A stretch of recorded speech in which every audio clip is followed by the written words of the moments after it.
Ang Golden Retriever na ito ay isang magnanakaw ng pusa. Kamakailan lang, nakakita ang kanyang amo ng isang ligaw na kuting.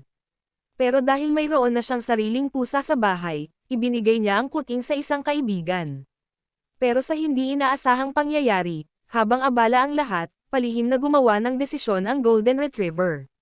Tahimik nitong itinago ang kuting sa bag ng amo niya at maingat na tinakpan ito ng mga damit. Pag-uwi na, kusang nag-alok ang aso na siya na ang magdadala ng bag, kunwari inosente. Pagdating sa bahay, doon lang nadiskubre ng babae na palihim na isinama ng aso ang kuting pauwi.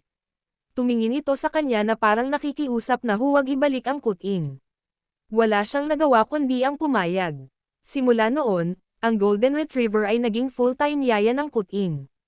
Minamasahe nito ang tiyan ng kuting, tinutulungan itong dumumi, at itinuro pa kung paano gumamit ng litter box, na parang tunay na ina ng pusa. Tuwing nagugutom ang kuting, kinakarga ito ng aso at dinadala sa babae, minsan ginigising pa siya sa gitna ng gabi para lang mapakain ang kuting.